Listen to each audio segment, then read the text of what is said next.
आप सभी का हमारे YouTube चैनल सम्राट आईएएस में एक बार फिर स्वागत है। आज फिर हम आपके उज्जवल भविष्य की कामना करते हुए इतिहास विषय में वैदिक सभ्यता टॉपिक लेकर के आए हैं और इस वैदिक सभ्यता टॉपिक को हमने कुछ सब हेडिंग्स या कंटेंट्स में डिवाइड किया है जिससे आपके लिए तैयारी करना आसान हो जाए। तो सबसे पहले क्या देखेंगे, वैदिक सभ्यता का परिचय, इसके बाद वैदिक सभ्यता के लोगों का सामाजिक जीवन, राजनीतिक जीवन और वह अपने सामान्य जीवन में किस प्रकार आर्थिक गतिविधियों को संचालित करते थे, अर्थात आर्थिक जीवन और उनके रीति रिवाज, धार्मिक मूल्य और परंपराएं क्या थीं, इसको हम धार्मिक जीवन के अंतर्गत समझने की कोशिश करेंगे। और यदि मुझे कुछ लगता है कि कुछ बिंदु जो आपके एग्ज़ाम के पॉइंट ऑफ व्यू से छूट रहे हैं उसको हम किस में ले लेंगे, अन्य में। तो सबसे पहले हम वैदिक सभ्यता के अगर परिचय की बात करें, किसकी बात करें, परिचय की, तो माना जाता है कि इस वैदिक सभ्यता को समय के आधार पर दो भागों में बांट सकते हैं। परिचय क्या कहा गया कि इस वैदिक सभ्यता को समय के आधार पर कितने भागों में बांटा गया है, दो भागों में। पहला क्या है, ऋग्वैदिक काल। क्या है, ऋग्वैदिक काल। और दूसरा क्या है, उत्तर वैदिक काल।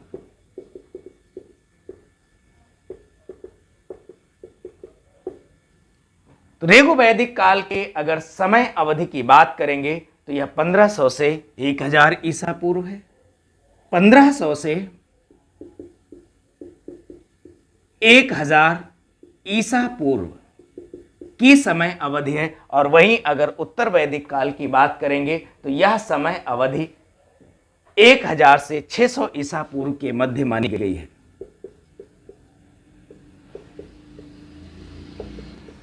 तो आपसे यह भी क्वेश्चन पूछा जा सकता है कि वैदिक सभ्यता को किस आधार पर ऋग्वैदिक काल और उत्तर वैदिक काल में विभाजित किया गया है। तो इसको विभाजित करने का आधार क्या है, समय। कई ऑप्शन दे सकता है, उनमें से एक ऑप्शन आपका क्या हो सकता है, समय हो सकता है। और समय ही सही है क्योंकि ऋग्वैदिक कालीन और उत्तर वैदिक कालीन सभ्यता को सभ्यता में विभाजित किया गया है समय के आधार पर। किसको, वैदिक सभ्यता को। एक विद्वान है जिनका नाम था मैक्स मूलर। बहुत महत्वपूर्ण बात है आपके एग्जाम के लिए। विद्वान कौन सा था, मैक्स मूलर। यह इतिहासकार हैं और मैक्स मूलर कहते हैं कि आर्य जिन्होंने वैदिक सभ्यता का निर्माण किया है, आर्य मध्य एशिया के थे। आर्य कहां के थे, मध्य एशिया के थे। और यह मध्य एशिया से चल करके उत्तर भारत के पंजाब, हरियाणा और अफगानिस्तान क्षेत्र में आकर सबसे पहले बस गए। कहां पर आते हैं, पंजाब, हरियाणा और पाकिस्तान के क्षेत्र में आकर के बस जाते हैं। तो यह भी आपसे क्वेश्चन पूछा जा सकता है कि आर्य सबसे पहले कहां से आए हैं भारत में। तो आप क्या कहेंगे कि आर्य मध्य एशिया से आए हैं और यह आकर के पंजाब और हरियाणा का जो क्षेत्र है और इसके साथ लगा हुआ पाकिस्तान का क्षेत्र है, वहां पर आकर के ये सबसे पहले बस गए। एक क्वेश्चन आपके लिए और महत्वपूर्ण हो सकता है, ये जो वैदिक सभ्यता थी या यहाँ के लोगों की जो प्रमुख भाषा थी उसे क्या माना गया है, संस्कृत। क्या है, संस्कृत है। तो यह कुछ इनका क्या है, यह वैदिक सभ्यता के परिचय में हम बता सकते हैं कि समय के आधार पर इसे ऋग्वैदिक काल और उत्तर वैदिक काल में विभाजित किया गया है। ऋग्वैदिक काल की जो समय अवधि है ये 1500 से 1000 ईसा पूर्व की है और उत्तर वैदिक काल की जो समय अवधि है ये 1000 से 600 ईसा पूर्व की है। मैक्स मूलर इतिहासकार थे, इन्होंने बताया है कि आर्य जिन्होंने वैदिक सभ्यता का निर्माण किया है, आर्य मध्य एशिया से आते हैं, पंजाब, हरियाणा और पाकिस्तान के क्षेत्रों में सबसे पहले बस जाते हैं। और इनके जो वैदिक सभ्यता की जो भाषा थी वो मुख्यतः कौन सी भाषा थी? संस्कृत भाषा थी। इसके बाद हम आते हैं इनके सामाजिक जीवन। आइए आते हैं इनके सामाजिक जीवन पर।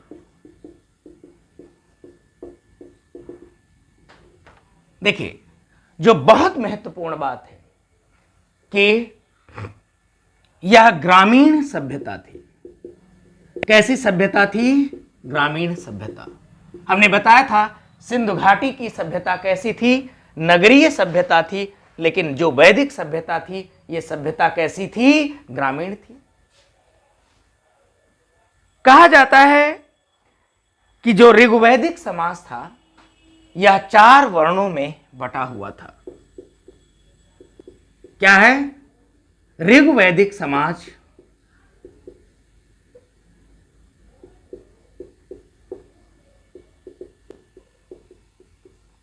4 वर्णों में बटा था।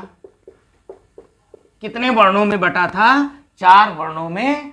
ये 4 वर्ण आपके कौन कौन से थे? ब्राह्मण, क्षत्रिय, वैश्य और शूद्र।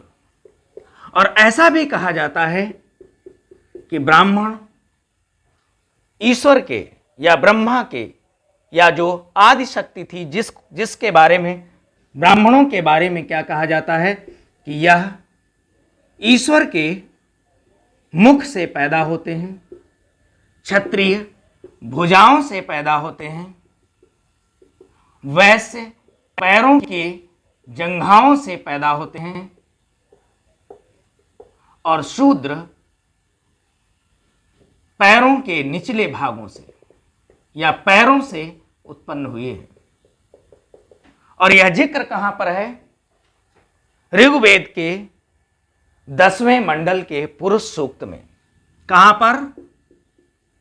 ऋग्वेद के 10वें मंडल के पुरुष सूक्त में इसका वर्णन है। किसका वर्णन है? कि ऋग्वैदिक समाज 4 वर्णों में बटा था, ब्राह्मण, क्षत्रिय, वैश्य और शूद्र।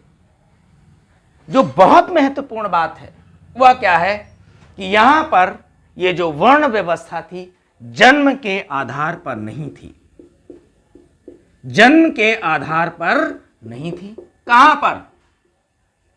प्रारंभ में। कहां पर? प्रारंभ में। अर्थात ऋग्वैदिक काल में यह जो वर्ण व्यवस्था थी यह जन्म के आधार पर नहीं थी, परंतु उत्तर वैदिक काल तक आते आते यह वर्ण व्यवस्था किस पर हो गई थी? जन्म के आधार पर हो गई थी। इसके बाद माना जाता है कि विधवा अपने देवर से विवाह कर सकती थी। क्या माना जाता है? क्या प्रमाण मिले हैं कि विधवा अपने देवर से क्या है? विवाह कर सकती है। यह भी सामाजिक जीवन का एक क्या है? बहुत महत्वपूर्ण पहलू है। और जो सबसे महत्वपूर्ण बात है वो क्या है कि बाल विवाह व पर्दा प्रथा प्रचलित नहीं थी। बाल विवाह व पर्दा प्रथा प्रचलित नहीं थी। यह बहुत महत्वपूर्ण बात है कि उस समय ऐसे प्रमाण मिले हैं कि बाल विवाह नहीं होता था और स्त्रियों के साथ पर्दा प्रथा जैसी व्यवस्थाएं समाज में नहीं फैली हुई थी। और जो बहुत महत्वपूर्ण बात है, मुझे लगता है कि आज के समय को उस वैदिक सभ्यता से सीख लेनी चाहिए। स्त्रियां शिक्षा ग्रहण करती थीं। स्त्रियां क्या हैं? शिक्षा ग्रहण करती थीं।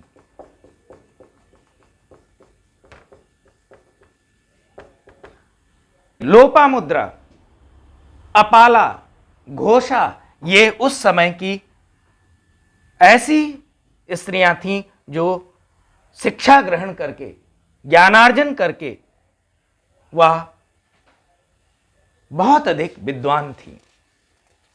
इसके बाद सामाजिक जीवन में हम देखते हैं कि गाय अत्यंत पवित्र थी। क्या माना जाता है कि गाय अत्यंत पवित्र थी, गाय को अत्यंत पवित्र स्थान दिया गया था। और यह भी प्रमाण मिले हैं कि यदि कोई गाय को मार देता था तो उसे मृत्युदंड दिया जाता था। क्या दिया जाता था? मृत्युदंड दिया जाता था।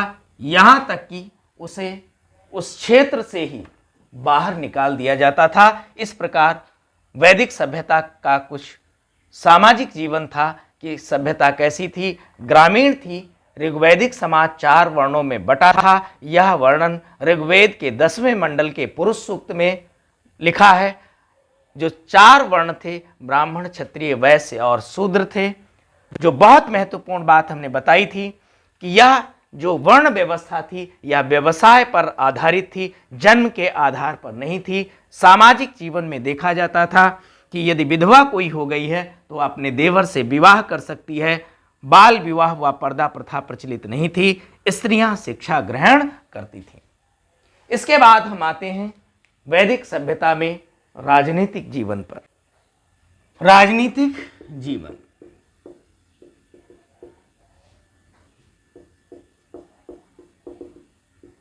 क्या कहते हैं कि जो प्रशासनिक इकाई थी, उस समय की जो प्रशासनिक इकाई थी यह 5 यूनिट में, 5 सेगमेंट में, 5 भागों में बटी हुई थी। और इस प्रशासनिक इकाई की सबसे छोटी इकाई जिसे कहा गया कुल। क्या कहा गया? कुल। और कुल से जो बड़ी इकाई थी इसे क्या कहा गया? ग्राम। और जो ग्राम से बड़ी इकाई थी इसे क्या कहा गया? विश्व। और विश्व से बड़ी इकाई को क्या कहा गया? जन। और जन से बड़ी इकाई को क्या कहा गया? राष्ट्र। क्या कहा गया? राष्ट्र कहा गया। हमने क्या बताया कि प्रशासनिक इकाई 5 भागों में विभाजित थी, जिसमें सबसे छोटी इकाई कुल, इसके बाद इससे बड़ी इकाई ग्राम, ग्राम से बड़ी इकाई विश्व, विश्व से जन, और अंत में क्या है? राष्ट्र। देखिए, जो कुल था इसका जो मुखिया था वह कुलप कहा जाता था। ये बहुत महत्वपूर्ण है।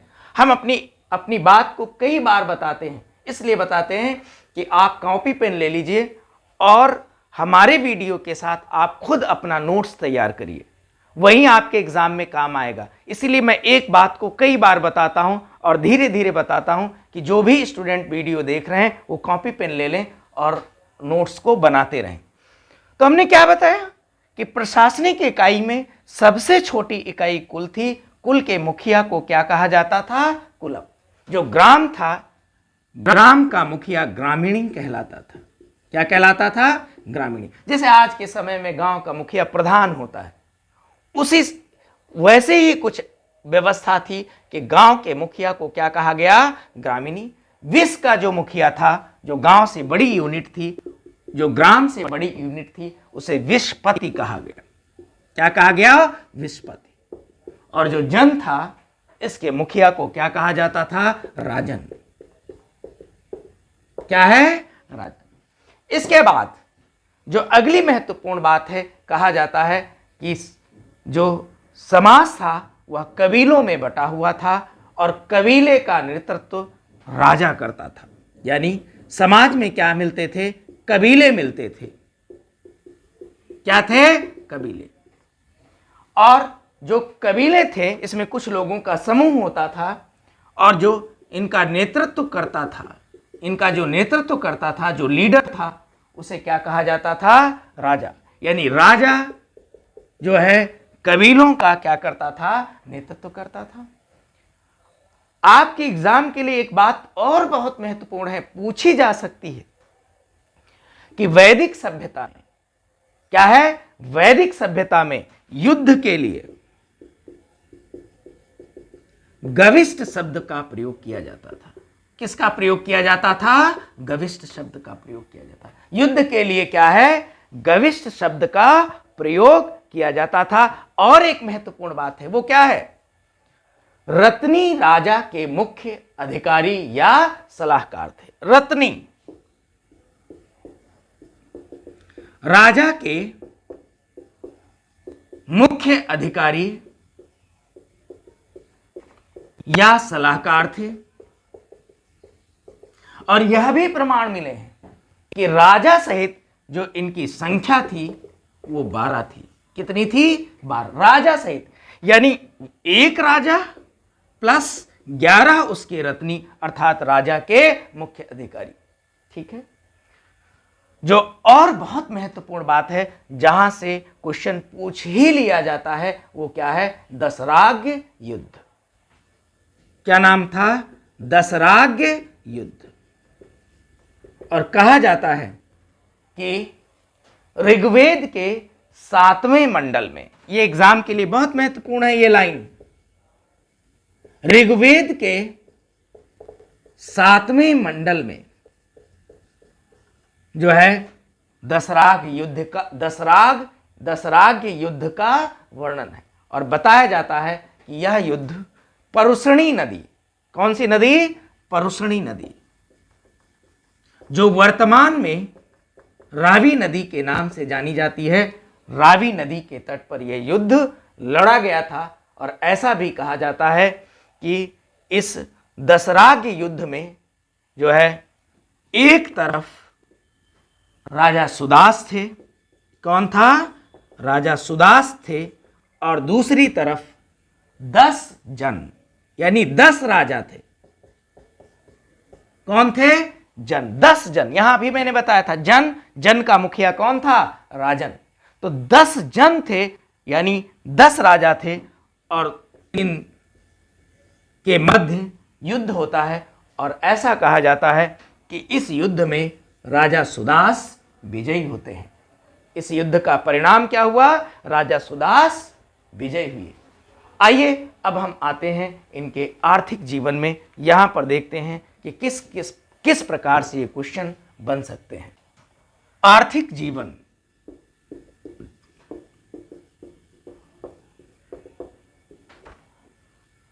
कहा जाता है या माना जाता है कि आर्यों का मुख्य व्यवसाय कृषि और पशुपालन था। क्या था? कृषि और पशुपालन। हम आपको पहले ही बता चुके हैं कि यहां की सभ्यता कैसी थी? ग्रामीण सभ्यता थी। और इस आधार पर एक कंक्लूजन निकाला गया है कि वैदिक सभ्यता के लोगों का मुख्य व्यवसाय क्या था? कृषि और पशुपालन था। ध्यान दीजिएगा, प्रिय पशु घोड़ा था। क्या था? घोड़ा था। गाय नहीं थी। गाय सबसे पवित्र मानी जाती थी। अगर क्वेश्चन पूछ ले पवित्र पशु कौन है, तो आप क्या बोलोगे? गाय। और अगर आपसे क्वेश्चन पूछ ले कि वैदिक सभ्यता का सबसे प्रिय पशु कौन सा था, तो आप क्या बोलोगे? घोड़ा। तो घोड़ा इनका सबसे प्रिय पशु था, परंतु गाय इनकी सबसे पवित्र पशु थी। आर्यों के द्वारा लोहा खोजा गया था। लोहा खोज लिया गया था। क्या है? लोहा खोज लिया गया था। और यह लोग लोहे को श्याम अयस कहते थे। क्या कहते थे? श्याम अयस। इसके अलावा एक शब्द मिलता है जिसे कहते हैं मणि, जो दूर दूर तक जाकर व्यवसाय करता था। जो दूर दूर जाकर व्यवसाय करता था, ऐसे व्यवसायियों को इस समय क्या कहा गया? पणि कहा गया। सूदखोर, सूदखोर वह होता था जो ब्याज पर पैसा देता था। क्या है? जो ब्याज पर पैसा देता था उसे सूदखोर कहते थे। और लेन देन में विनिमय प्रणाली थी। कौन सी प्रणाली थी? Exchange of goods and services. ये क्या करते थे? विनिमय प्रणाली को अपनाते थे। और यह भी देखा गया है कि निष्क और शतमान मुद्रा की इकाई थी। क्या थी? निष्क और शतमान मुद्रा की इकाई थी। मुद्रा की इकाई थी। और जो बहुत महत्वपूर्ण बात है कि सिक्कों के प्रमाण नहीं मिले। सिक्कों के प्रमाण नहीं मिले हैं। और एक महत्वपूर्ण बात है, यह आपके पास में है कौशाम्बी। कौशाम्बी में पक्की ईंटों के प्रमाण मिले हैं। क्या है? कौशाम्बी में पक्की ईंटों के प्रमाण मिले हैं। क्या मिले हैं? पक्की ईंट के प्रमाण। तो इस प्रकार कुछ इनका आर्थिक जीवन था। और इसके बाद हम आते हैं इनके धार्मिक जीवन पर। धार्मिक जीवन देखिए, ऐसा माना जाता है कि वैदिक सभ्यता के लोगों की जो सबसे पवित्र नदी थी वह कौन सी थी? सरस्वती। सबसे पवित्र नदी कौन सी थी? सरस्वती। गंगा का एक बार वर्णन है। गंगा का एक बार वर्णन है।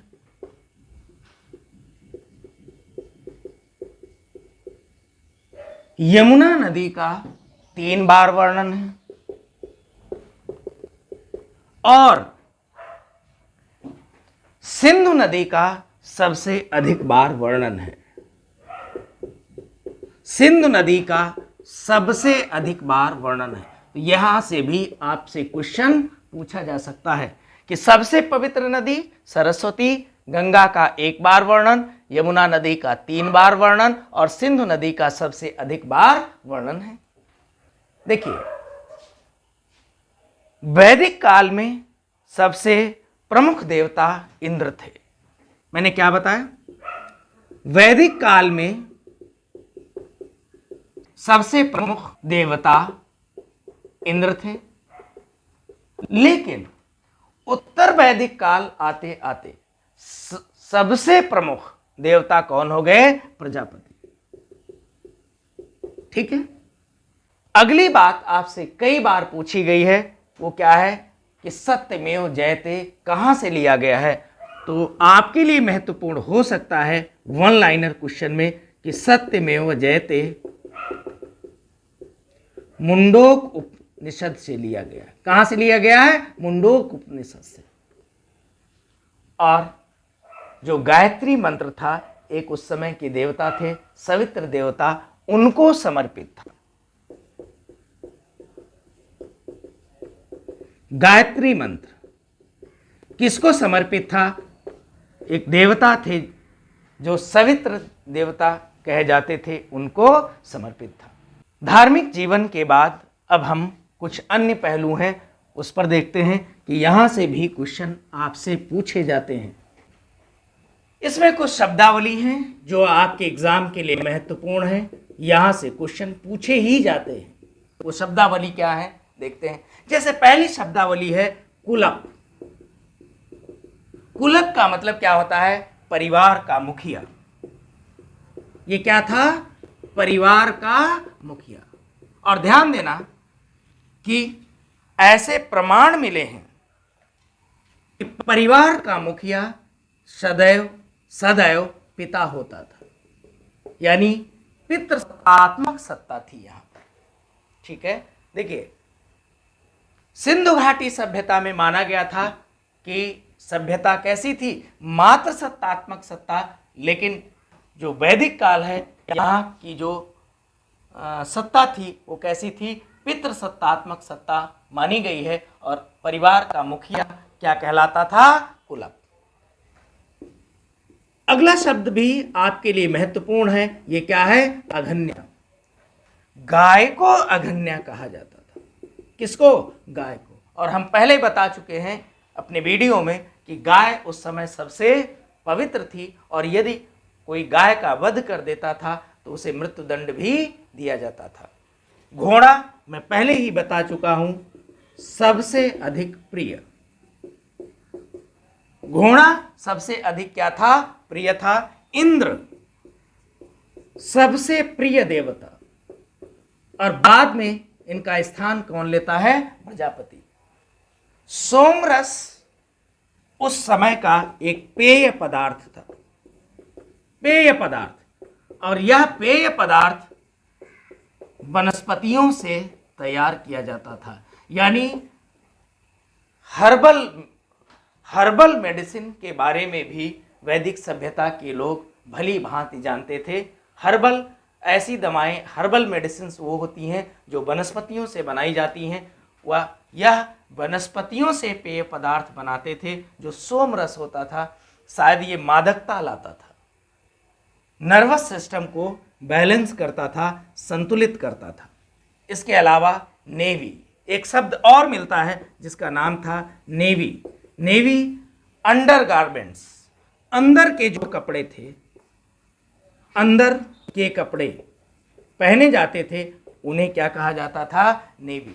विधवा, हम सब जानते हैं कि जिसका पति मर जाए वो क्या होता है? विधवा होता है। और जो आपके लिए महत्वपूर्ण बात है वो क्या है कि पहले भी बता चुके हैं, यह देवर से विवाह कर सकती थी। विद्वान स्त्रियों की अगर बात करें तो लोपा, मुद्रा, घोषा, ये सब नाम आपसे पूछे जा सकते हैं। लोपा, क्या नाम था? लोपा, मुद्रा, घोषा, अपाला, विश्वास, ये उस समय की अत्यंत विद्वान महिलाएं थी। एक शब्द और पूछा जा सकता है आपसे, अमाजू। क्या शब्द है? क्या शब्द है? अमाजू। अमाजू अर्थात जीवन भर विवाह न करने वाली स्त्रियां। ऐसी स्त्रियां जो जीवन भर विवाह नहीं करती थीं, इन्हें क्या कहा जाता था? अमाजू। इसके बाद यहां से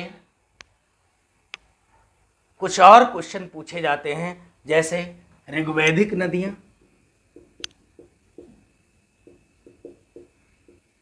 और इन ऋग्वैदिक नदियों का आधुनिक नाम क्या है?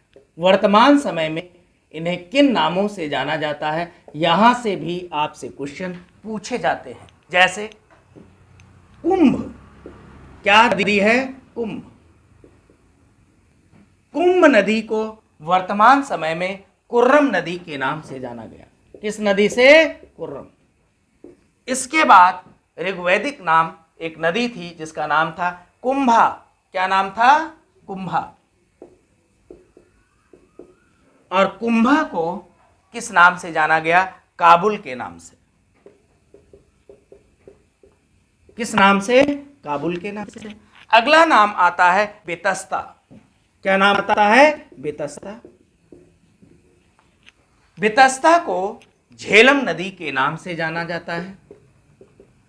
किस नदी से जाना जाता है? झेलम नदी के नाम से जाना जाता है। अगला शब्द है अश्कनी। शब्द क्या है? अश्कनी।